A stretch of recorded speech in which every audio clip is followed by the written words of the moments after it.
I've been surfing since I was 11, and the sport has had a huge impact on my life. In my 20s, I worked as a surf instructor, and I even met my partner Johnny in the water in Costa Rica.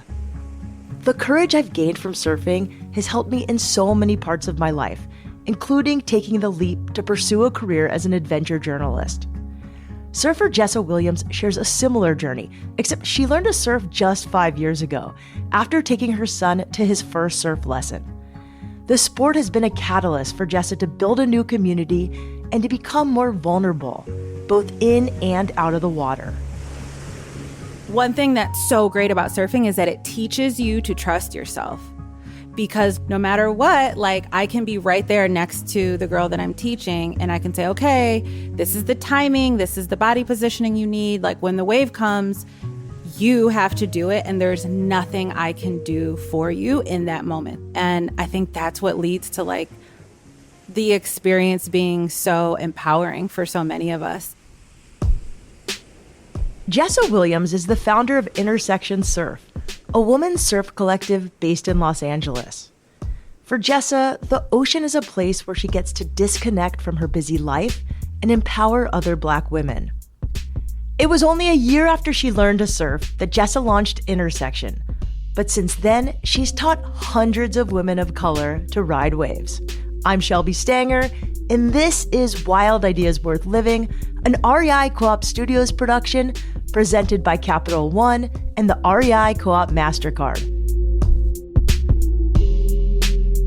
Jessa Williams, welcome to Wild Ideas Worth Living. Shelby, thank you so much. I am so excited to be here and chat with you today. So you have this beautiful surfing community, Intrsxtn Surf, and you're a surfer, but when you grew up, did you ever surf? Did you have anything to do with the outdoors? That's a great question. No. My experience in the outdoors growing up was pretty limited. I live in LA now, but I grew up in the Midwest in Cleveland, Ohio. And Cleveland is a lakefront city, so we had Lake Erie. Sometimes we would swim at the beach at the lake in the summer, but that was pretty much the extent of my outdoor exposure, I guess. So how did you get into surfing? And why LA? Like, how did you come out to LA? I was just like the girl who always wanted to live in LA. And so I didn't make it out here until 2018. And I got into surfing in 2020 because 2020 was the pandemic. Everything was closed. My son's activities and sports were all shut down because of the pandemic, but it was safe to be outside. And I put him into a surf lesson because I saw that, like, here in LA, the kids out here learn how to surf when they're really young. And he did it. And the second time that he went back for another lesson, he like bullied me into doing it with him. He was like, do it with me, Mom. And I was like, no, I have no desire to do that. Like, I'm good. And he just persisted and persisted. Like, no, I want you to do it with me. Like, just try it. Just try it. What's your son's name? Marcello. Marcello. I love that Marcello bullied you into doing it. So then what was it like when you finally surfed? How did he get you finally out there? Well, like I said, he really had to like pressure me into it. And then I just gave in because I was like, okay, I'll do it, like, because of Marcello. Cool mom. What can I say? I'm not a regular mom. I'm a cool mom. No. So, whatever, I gave in and I put on the wetsuit, and I remember walking out towards the water and thinking, well, now that I am going to do this, like, how hard could it be? Like, I was an athlete my whole life. Like, I grew up being a very serious gymnast. So I'm like, I'll have great balance. I'll have great body awareness out there. How hard could it really be? Like, and then famous last words, right? I was humbled immediately, right? As the ocean has a way of doing. On the first time I tried to popped up just like a gymnast would and threw my arms up in the air like I was sticking a landing or something. And I like fell off immediately. And yeah, it was just really overwhelming and it was really hard for me. So, okay, that first lesson, something in you made you want to go back again and again. What happened next? The reason that I decided to go take another lesson was because it was harder than I thought it was going to be. You know that feeling that you have when you're a kid and you're doing whatever, anything, something on your bike or a handstand in the swimming pool or whatever, and you don't get it right. And you know how kids are like, wait, mom, one more time. Let me show you one more time. Wait. You know, I was like that because it was hard and it's hard to get up to your feet and it's hard to stay up on your feet. But like, I just want to try it one more time. And I think that feeling that I hadn't had since I was a kid just kept me coming back for more. Even though Jessa struggled in her first surf lessons, surfing gave her an endorphin rush that kept her coming back. She also noticed that after a surf session, she carried a sense of calm and happiness with her for the rest of the day. Being in the water forced her to face and get comfortable with her own vulnerability. It was a helpful feeling during an uncertain time in the world. When the pandemic hit, Jessa was laid off from her marketing job in the tech industry. The silver lining of being unemployed, however, meant she had a lot of time on her hands to get out and go surfing. If you worked in tech for a tech company, my guess is that you spent a lot of time in front of a screen.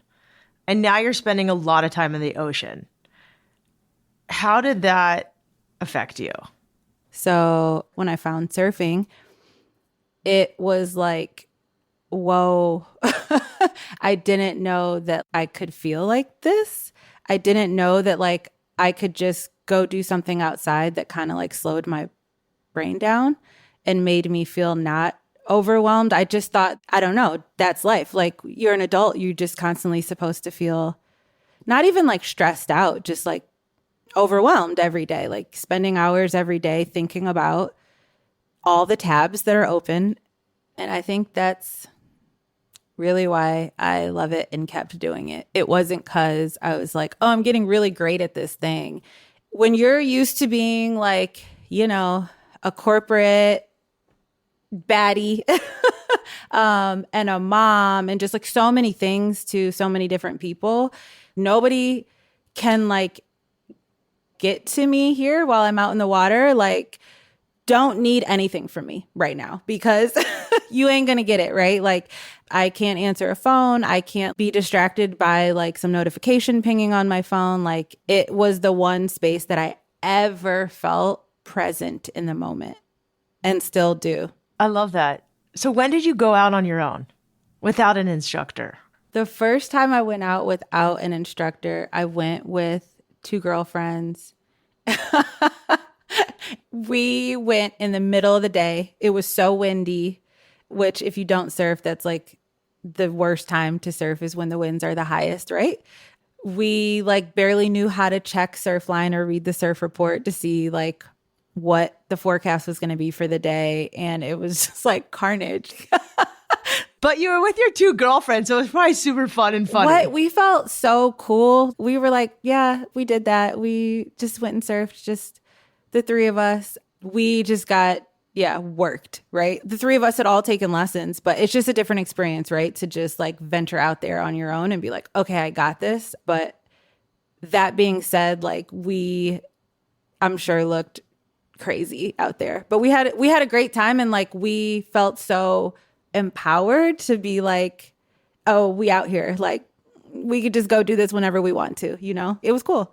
There is something about surfing that makes you feel very cool. I don't know why, but it does. So my guess is you're actually pretty good at surfing and you get good somewhat fast because you have this gymnastics background. Like I've taught enough women how to surf, and like if you have a gymnastics background, gymnasts and dancers tend to be the best at learning to surf just because they have this body awareness. Is there a moment where you like catch a wave and you do not forget this wave? Like, is there a wave you remember early on?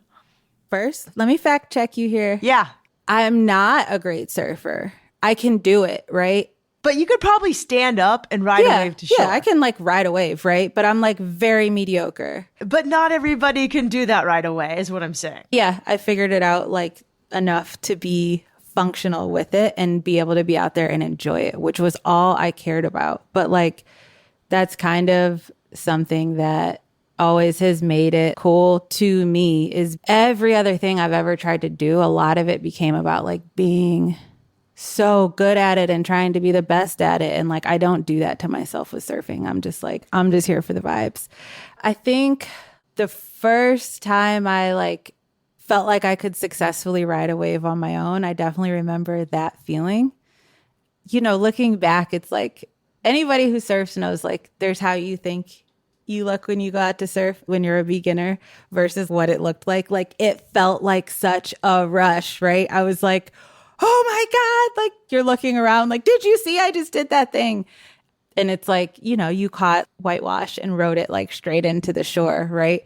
But it feels like how somebody feels when they catch a big, massive wave and like are doing something at a high level, which is what's really cool about surfing is that like you can kind of catch that stoke really early on, even if you can just be out there at a super beginner level. It still is going to provide like a rush of endorphins and happiness for you. And so I definitely got that rush when I could just do anything on my own.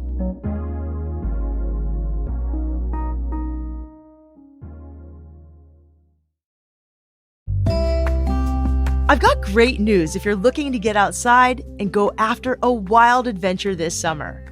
The REI Co-op Mastercard turns everyday purchases into limitless possibilities by offering rewards and benefits that support your love of the outdoors. This card is just for REI Co-op members, taking your membership even further by offering card rewards on purchases at REI and everywhere else. Plus, you can redeem your card rewards as you earn them, so you can grab gear for your upcoming adventure, stock up on snacks to keep you fueled, and keep more cash in your pocket. Head over to rei.com/MasterCard-podcast to see if you're pre-approved today. That's rei.com/MasterCard-podcast. Terms apply.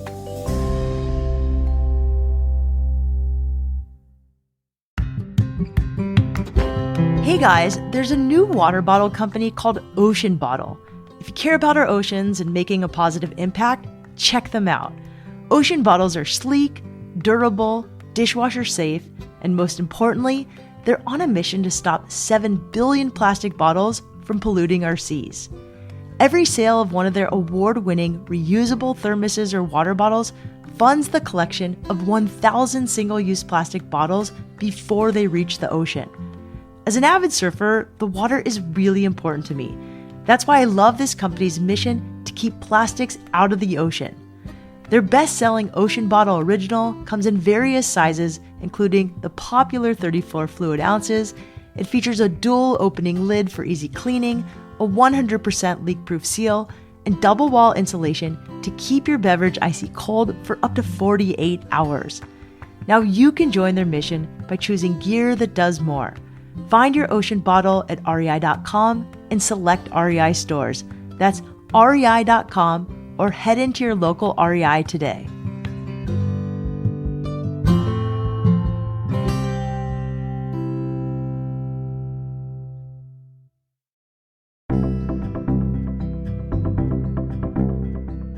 Jessa Williams learned to surf during the pandemic when her son begged her to get in the water with him during his own surf lessons. She'd recently lost her job, so she had plenty of time to figure out the basics. After only a year, Jessa started her own organization called Intrsxtn Surf. Her goal was to provide community and a safe place for other women of color to learn the sport. The idea for Intrsxtn came to her after she had a tense encounter in the water. One of the first times that I was out surfing, like not in a lesson setting, there was like a situation where I was harassed really badly in the water by some guy that was out surfing, and he said all the words you should never say to somebody, you know, the N word, the B word, was telling me to get out of the water. It was crazy. And again, this was like 2020 when like, you know, it just felt like every day we were seeing videos on our timelines on our phones of like these really heated, crazy interactions between people in public fueled by race. And I just remember feeling so angry and so powerless, specifically because this was happening while we were like out in the water and I was such a beginner at this thing. He really caught me at my most vulnerable moment ever. And so I was like, you know what? I don't have to be like an amazing surfer to create a safe space for other Black women or women of color to get to enjoy this thing or just try this thing in a way where they feel safe and protected and seen. And so I think about 6 months maybe after that altercation happened, I created Intrsxtn Surf. And the term intersection being a play on the word intersectionality, right? Because I recognized that that experience that I had was sort of not just because I was a woman in the water or not just because I'm Black. It was like the intersectionality of those identities that made it possible and made the experience what it was. Well, I'm really sorry that happened, but it's really cool that you started this. And you weren't like a professional surfer. When I actually started teaching surfing, I like barely knew how to surf. I could stand up, and I'm really good at encouraging women to get on a board in a wetsuit, push them into the waves and yell go. And it's kind of like a really key trait that you need, like to teach someone to just get in the water for the first time. Yeah, wow, so many similarities. That everything you just said resonates with me. Like, I feel like I'm a much better teacher and coach. I mean, after I quit gymnastics, I coached for a while and I felt excited. Like, it almost felt like I got to do that again. Like, once I started Intrsxtn and I wasn't just surfing in community with other women, but I was doing like very beginner surf lessons and just bringing other women into the water with me for the first time. The difference is, when I'm coaching gymnastics, I can like physically get in there and like spot a girl and help her through her move and be there while she's learning that movement. And with surfing, you know, one thing that's so great about surfing is that it teaches you to trust yourself. Because no matter what, like, I can be right there next to the girl that I'm teaching and I can say, okay, this is the timing, this is the body positioning you need. Like, when the wave comes, you have to do it, and there's nothing I can do for you in that moment. There really isn't. So that was like an interesting experience for me, where coaching gymnastics, again, I could get in there and really be with, you know, the gymnast. But with surfing, it was, I'm going to help you to the best of my ability. But girl, you know, when the wave comes, it's all on you. And I think that's what leads to like the experience being so empowering for so many of us. Is it really is on you to figure it out once you've gotten some direction and to overcome your fears many times when that moment comes to catch the wave. And it forces you to trust yourself in that moment.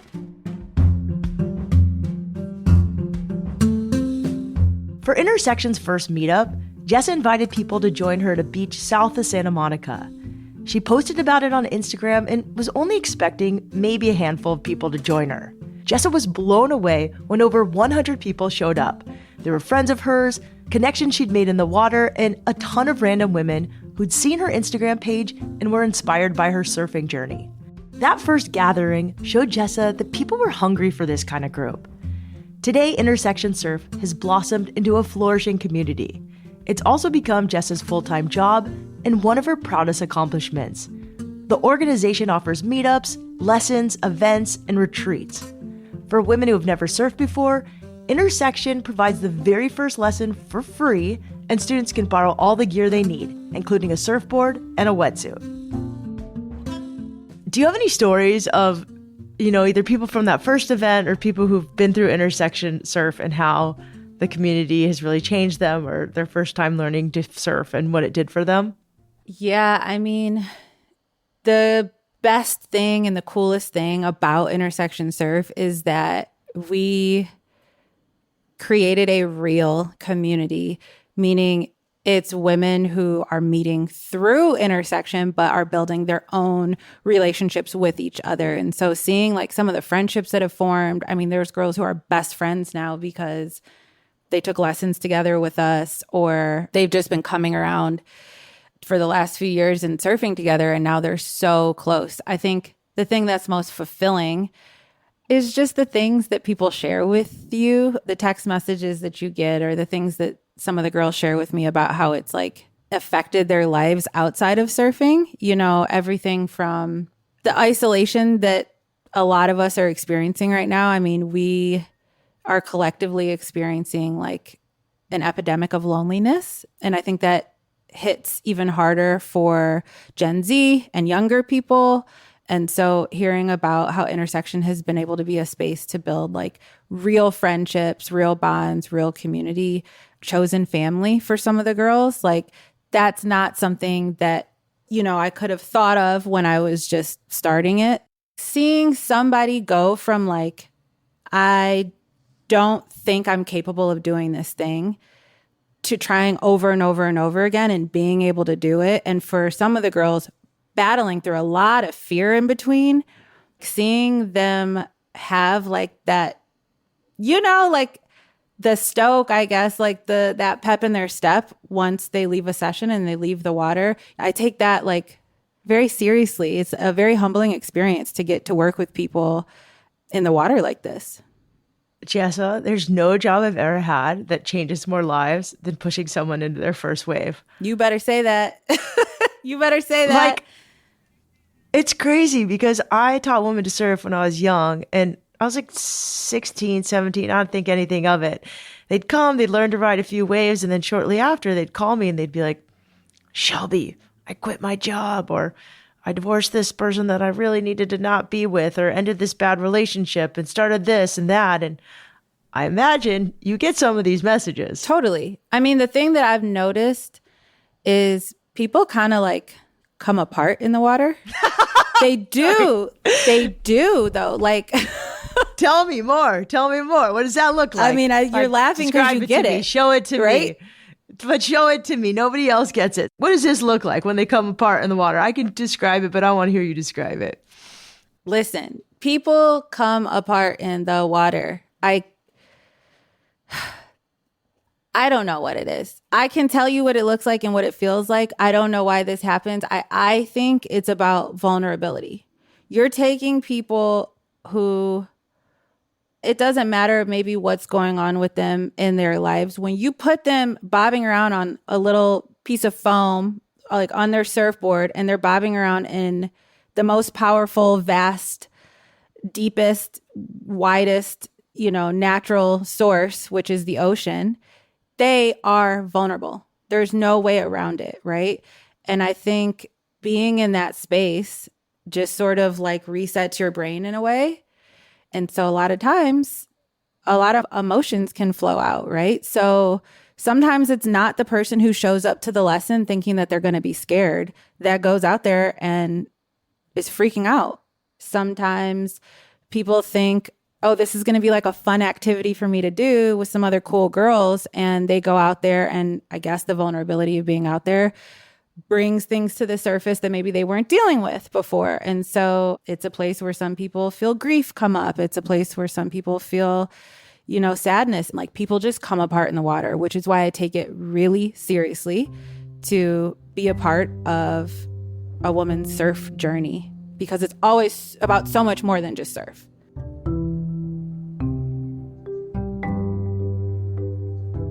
A lot of the time, surfing is just pure joy. But there's something about being in the ocean that is deeply healing and transformative. I've experienced it myself and seen it as an instructor.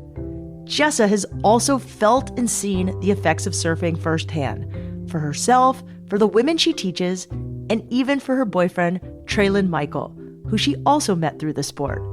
In fact, a few years ago, Jessa produced an award-winning short film about Traylon called Moving Mountains. Surfing has brought me so many amazing things in my life, including my boyfriend. He's a big wave surfer. His name is Traylon Michael, and Moving Mountains is a documentary that I did about his life. It's all about his story of growing up landlocked, actually, and becoming a big wave surfer. And like, how did that happen? Why did that happen? And sort of the real storyline and the real reason for wanting to make a film about Traylon is about how surfing has just been a game changer for his mental health. And so I wanted to like explore that. I wanted to help him share that. For young Black people in particular, that's a group of people who are disproportionately impacted with mental health struggles and disproportionately lack access to resources. So seeing what Trey Lynn has been able to do, how he's changed his entire life through surfing, really, surfing being the vehicle that has done that for him, that has completely changed his life. It just is something that I was like, I just know if other people heard your story and understood some of your experiences, that they would be inspired and they would be touched. I'm excited for you. And dating big wave surfer is pretty interesting. Has he pushed you into being a little bit more comfortable in uncomfortable surf? I don't know how you and your partner are with surfing together. We like, when my girlfriends were like, found out, oh, you're dating this surfer, I think people like envision me like spending my days like paddling out with my surfer boyfriend and splashing water and laughing and I don't know, sitting on our boards by the sunset. And like, that is like not how it was ever for us. It was really hard for us to surf together. We can now, but for like the first couple of years, it was just hard because like he's like a big wave surfer that's like, you know, he wants the biggest waves possible. I want like the most gentle, like baby waves. And like he has been doing this for like, I don't know, 10 years at this point. But you better believe I took and still take full advantage of like learning from him. And so even though it didn't feel like easy for us to go surf together, like we did it a lot and we still do it a lot because his knowledge is just insane. Like his knowledge of the water, the environment, the conditions, the surf conditions, the waves, the why the wave does this and how it does that and what you need to do. He's just so deep into it. It just is his whole world. So for me, I'm just like, I want to continue to learn through him. And he's been like my greatest teacher for all things surf related. Oh, it's so interesting. Yeah, we're that disgusting couple that like splashes and takes waves together. But it's really interesting. So you were in marketing and you got laid off. Your son bullied you into surfing. You fell in love with it. You decided to start an organization that got other women of color into surfing. And in some ways, it gave you the courage to not only start an organization, but now you're in a whole other career. You're a filmmaker and you've pursued love and like all these other things, it sounds like, have opened up and surfing has been a little bit of a thread. That is 100% the truth. It's not been a little bit of the thread. It's been the thread. It's been the vehicle. I'm sure any surfer that's listening to this probably feels the same about surf having such an impact on their life. I don't know what it is. I think it's maybe what we spoke on earlier about how surfing really teaches you to trust yourself. I've done every other sport. Like I definitely identify as an athlete my whole life from childhood. I've been in spaces where I have not seen myself reflected that much. I've been in tech, working with some of the top tech companies in the world that, you know, are very white and male dominated. Like something about surfing really woke something up in me, I guess, that gave me a physical practice every time I did it to trust myself. And I do believe that that's why now I've been able to really just be a more self-actualized person with some of the things that I've wanted to do, like at a higher level and faster, right? Like, I think it's just shown me that, yeah, if you just keep showing up and trying and trying and trying and give yourself permission to do it, you can do all these things that you maybe like privately, secretly kind of wanted to do or wanted to try, but like you weren't standing in your power. And like surfing forces you to do that, or you're going to get knocked on your ass. You know, you're going to wipe out and fall down. And so, yeah, I have surf to thank for a lot of the goodness in my life. If you're in LA and you want to check out Intrsxtn, go to their website at Intrsxtnsurf.com. It's spelled INTRSXTN surf.com. To keep up with Jessa, Check her out at J_Bella on Instagram. That's JAE_BELLA. Wild Ideas Worth Living is part of the REI Podcast Network. It's hosted by me, Shelby Stanger, produced by Annie Fassler, Sylvia Thomas, and Sam Piers-Nitzberg of Puddle Creative. Our senior producers are Jenny Barber and Hannah Boyd. Our executive producers are Paolo Motola and Joe Crosby. As always, we love it when you follow the show, take time to rate it, and write a review wherever you listen. And remember, some of the best adventures happen when you follow your wildest ideas.